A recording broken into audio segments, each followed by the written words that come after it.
What Billie Eilish learned from her own Barbie song, What Was I Made For? This is kind of dark, Billie Eilish says, but recently I was reading Kurt Cobain's suicide note. The 21-year-old pop superstar is snuggled on a sofa at a Los Angeles studio, black pants, black and red hair, and sets down the acai bowl in her hands to explain, "It's horrifying. I mean, all of it is the most tragic I've ever heard. He was such a pure person and talent," she says of the late Nirvana frontman. "And I feel so much deep, deep, deep sorrow for him and his life and where it went." In the letter he's like, "I have everything in the world, and I absolutely hate it." He was so ashamed that he wasn't enjoying it, and I get why he was feeling that way, she adds. It's just not what you think it's going to be. Eilish didn't wake up this morning burning with the desire to complain about being a world-famous celebrity, which is what she's been since her 2019 debut, When We All Fall Asleep, Where Do We Go? Went quadruple-platinum and made her the youngest person in history to sweep the Grammy Awards 4 major categories in a single night. Even as someone hailed for bringing a welcome element of gloom to the bubbly top 40, she knows that whining from a place of privilege can be a bad look.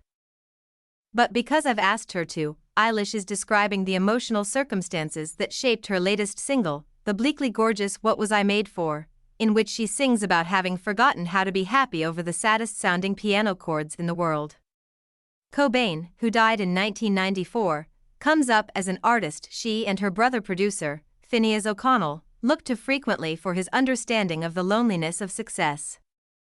"It's that existential crisis vibe where you could be sitting in a room with people you love," she says, "and you're like, oh my God, what the F is going on with my life?" Should it come as a surprise that this ballad of a young woman's disillusionment arrived as part of the Hollywood juggernaut that is Barbie? Greta Gerwig's Pretty in Pink blockbuster is loaded with music, including streaming hits by Dua Lipa, Charli XCX, and the duo of Nicki Minaj and Ice Spice. Most of the movie's songs share its frothy spirit and sleek surfaces, yet What Was I Made For? Is different, smaller, slower, infinitely more introspective. Gerwig says she asked Eilish and O'Connell to write Barbie's heart song, the song that is deep inside her core that she doesn't even completely know is there but that she starts to hear more clearly throughout the film. The director recalls receiving the siblings' demo, with just Eilish's vocals and O'Connell on piano. "It totally wrecked me," Gerwig says, adding that she immediately played it for her partner, Noah Baumbach, with whom she wrote the movie, and for others involved with the production. Their verdict? "We all cried." They're hardly the only ones with whom the song has connected. A 9-week #1 smash on Billboard's alternative music chart, What Was I Made For? Has racked up more than 500 million streams on Spotify and YouTube and just earned 5 Grammy nominations, including for Record and Song of the Year.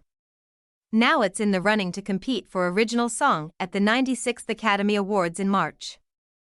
"Turns out it got huge," says Eilish, who won the Original Song Oscar in 2022 with No Time to Die, her and her brother's sumptuous and melancholy theme from the James Bond film of the same title. Accepting the prize that night at the Dolby Theatre, the singer looked genuinely thrilled to have earned one of the highest honors in show business. "We promise not to lose these," O'Connell joked as he hoisted his statuette. So today, not far from Dodger Stadium, I wonder what some other bright spots of pop stardom might be. Has she gone to a ball game and had her face splashed on the giant video screens? Yes. The LA native exclaims. "I loved it. That was literally my dream as a kid. Going to stuff like that is really cool when you're famous, I gotta be honest." She smiles. Fame can be so horrendous, but there are parts of it that rock.